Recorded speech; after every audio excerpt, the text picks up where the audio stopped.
Good afternoon, I'm Katie Wilson and you're watching Context.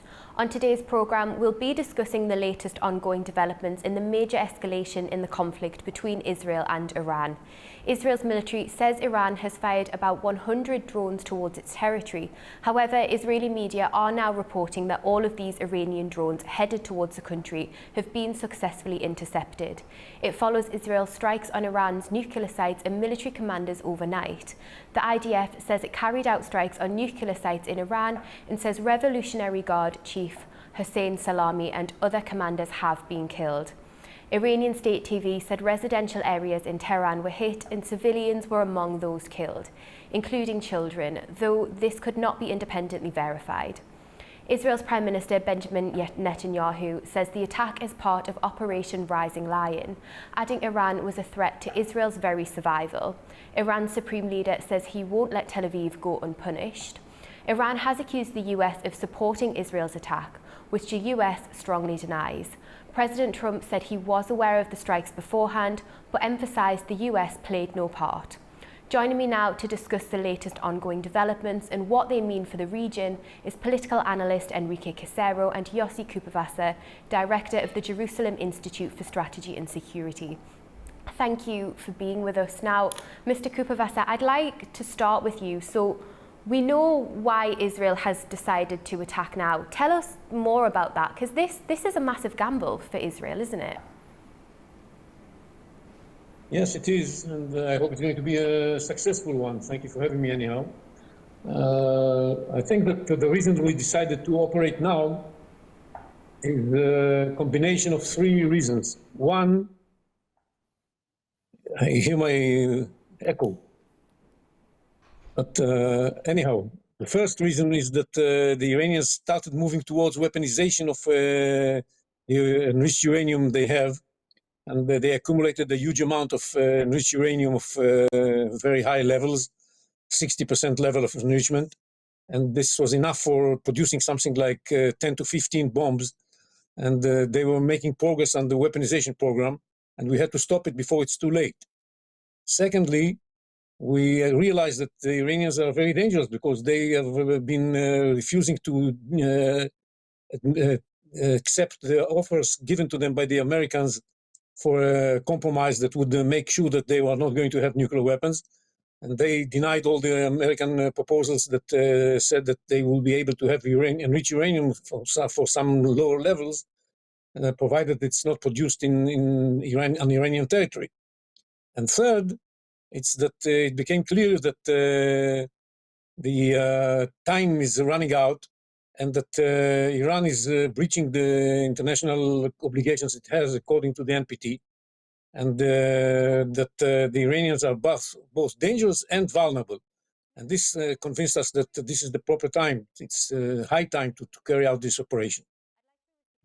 What do you make of this as a justification for an attack on this scale? Like, we're hearing about the civilian casualties. No, I don't think there are any civilian casualties. Mr. Casero, could I bring you in on that, please? Oh, from my point of view, this attack was just we can foresee this since 2012. I remember that speech in front of the General Assembly of the UN by Prime Minister Benjamin Netanyahu, just making a tough warning about the progress that Iran was having in order to make and in order to develop nuclear weaponry, right?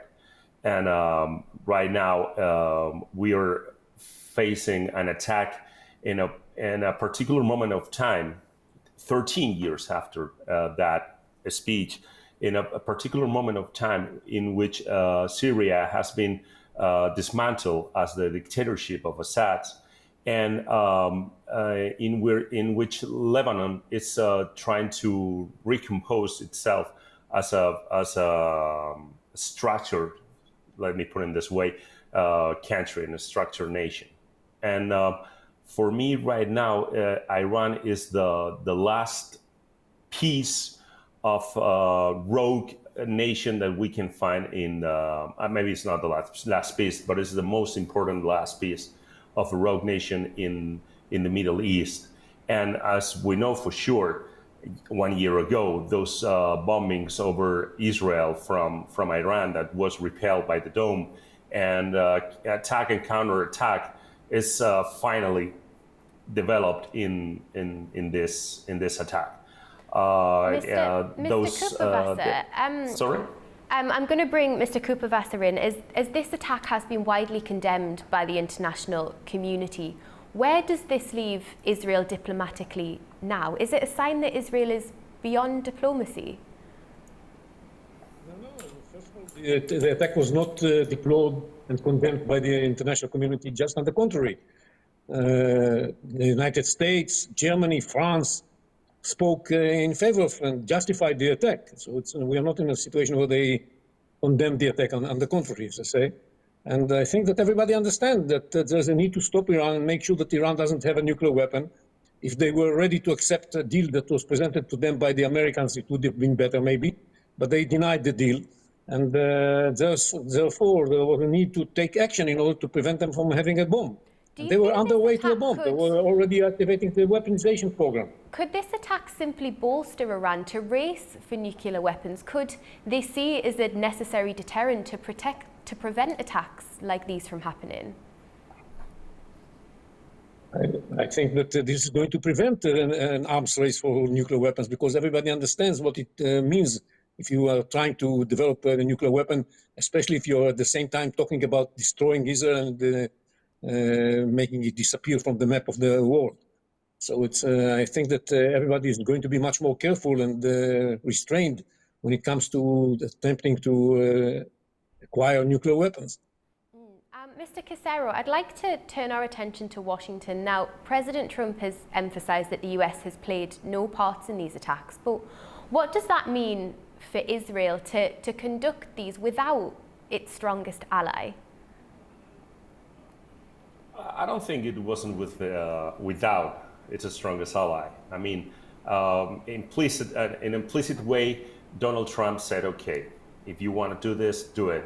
And it's not, I've seen Germany saying more or less condemning the attack, Russia, of course, but Donald Trump didn't. So maybe it's not a joint operation in order to bombing Iran, but it's not without any sort of approval from Washington, D.C. Is that a concern? This part is quite. Is that a concern that they're? We have to see how this situation developed. But right now, as I said before, Iran is the last rogue piece, most important last rogue piece in the Middle East, and they were supporting Houthis and Hezbollah and another different faction of terrorist groups.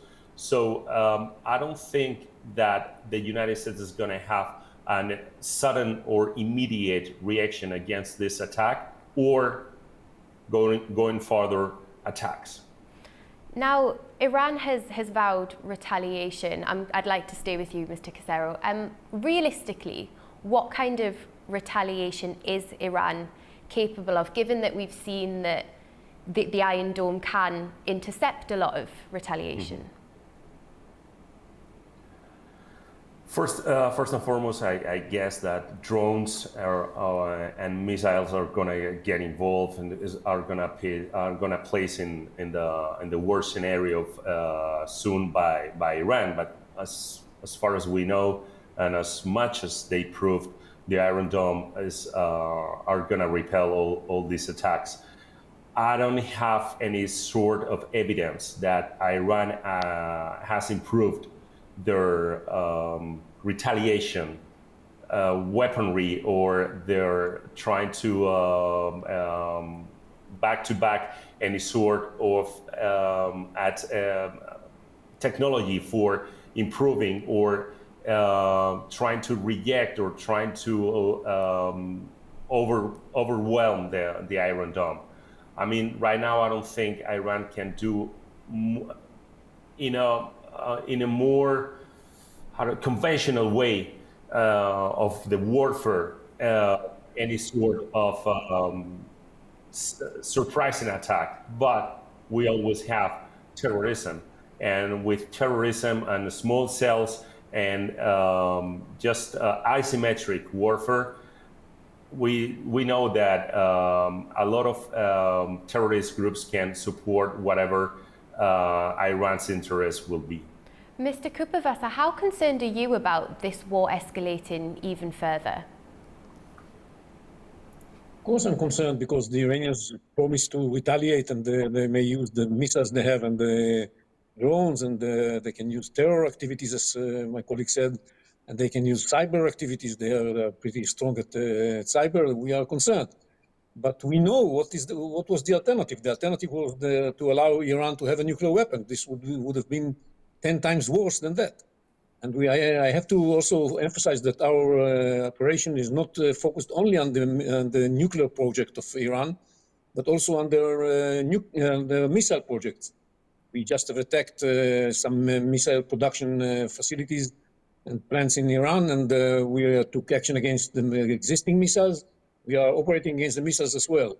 We attacked the leadership of the Air Force of the Revolutionary Guards, and actually almost all of the leadership of this unit has been killed by Israeli attack now. And we are realizing that this is where the threat may come from. As the Prime Minister said, the Iranians had the plan to produce thousands and thousands of missiles, and that was one aspect of the threat that we had to deal with also at the same time that we are dealing with the nuclear project. And we have not finished yet. We are in the midst of doing that. Mr. Casero, I'd like to bring us back to the international community and their reaction to this. What concrete steps do you think the international community could be taking to prevent more civilian casualties and prevent this conflict from escalating any further?